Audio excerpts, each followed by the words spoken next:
Assalamualaikum warahmatullahi wabarakatuh. Berjumpa lagi bersama saya pada mata pelajaran fikih. Jadi pada pertemuan kali ini materi kita sudah selesai yang membahas mengenai sholat 5 waktu.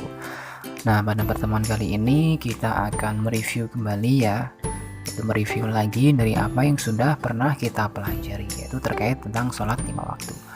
Dan di sini saya sudah membuat rangkuman terkait sholat 5 waktu, ya, yaitu yang pertama kita sudah mempelajari mengenai sholat fardu. Di dalam sholat fardu ini kita sudah mempelajari mengenai pengertian dan dalil perintah sholat. Kemudian yang kedua, di dalam subbab maksud saya ya, di dalam subbab sholat fardu kita juga sudah membahas mengenai rukun sholat. Nah, rukunnya itu ada berapa? Nah, di situ sudah kita pelajari sebelumnya seperti itu. Kemudian yang ketiga yaitu kita sudah mempelajari juga mengenai sholat sunnah.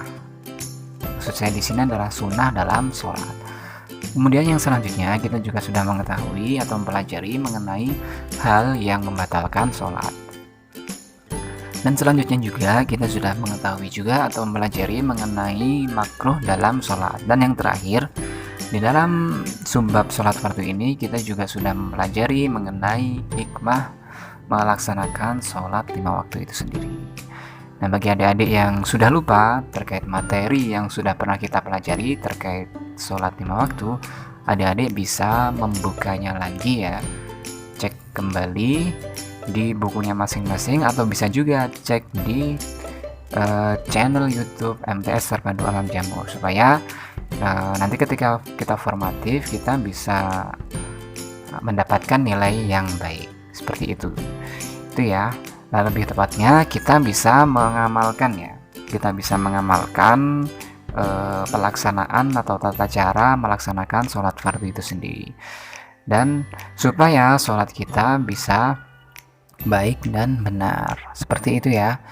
Terus kemudian di dalam rangkuman ini ya, kita sudah mempelajari juga terkait tentang ketentuan sholat fardu.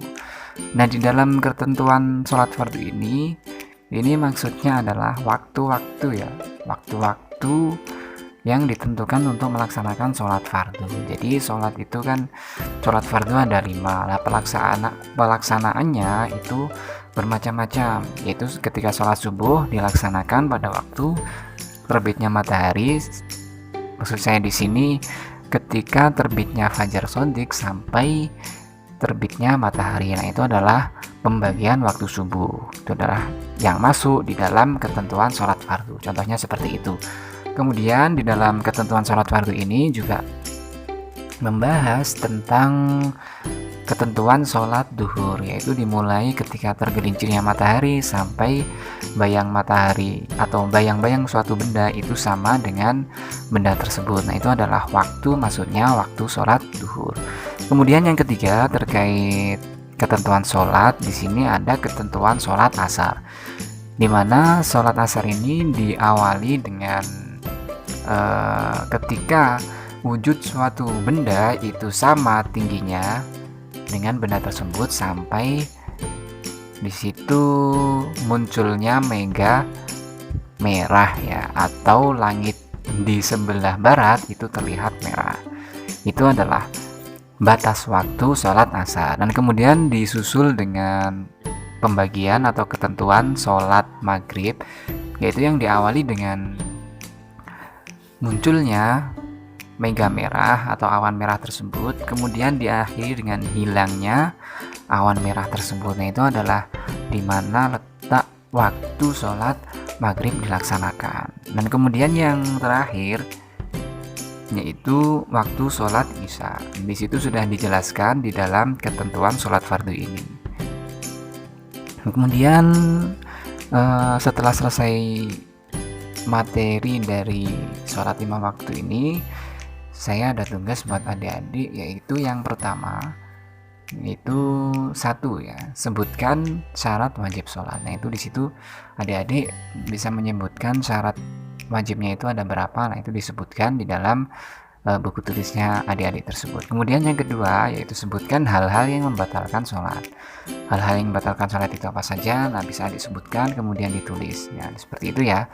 Kemudian yang ketiga, bagaimana tata cara mengerjakan rukuk dalam sholat. Ini adik-adik bisa menjelaskan cara ruku itu seperti apa. Nah, adik-adik bisa jelaskan nanti ya seperti itu. Nah, kemudian yang keempat yaitu jelaskan waktu yang tidak diperbolehkan melakukan sholat. Nah, itu sudah saya jelaskan juga di pertemuan yang sebelumnya. Bisa adik jelaskan di kolom tugas nanti. Dan kemudian yang kelima yaitu kapan waktu pelaksanaan sholat isya sebagaimana maksud saya di sini sebagaimana disebutkan di dalam hadis Nabi Muhammad Sallallahu Alaihi Wasallam. Dan kelima tugas ini nanti adik-adik bisa tulis di buku tulisnya masing-masing. Kemudian untuk format pengumpulannya adik-adik bisa langsung melihat infonya di Google Classroom adik-adik masing-masing ya, kurang lebihnya seperti itu. Jadi, supaya adik-adik tidak tertinggal ya, supaya adik-adik tidak tertinggal informasi yang saya berikan, adik-adik bisa cek di forum Google Classroom-nya masing-masing ya. Kemudian adik-adik bisa langsung mengirimkan tugasnya di situ. Dan tugas ini durasinya hanya 1 hari saja ya. Jadi ketika tugas ini diberikan nanti durasinya hanya 1 hari saja. Jadi saya tunggu nanti sampai jam 23.00 waktu Indonesia Tengah. Nah, itu adalah tugas pada pertemuan hari ini. Nah, mudah-mudahan pertemuan kita pada hari ini bisa bermanfaat. Sekian dari saya. Wassalamualaikum warahmatullahi wabarakatuh.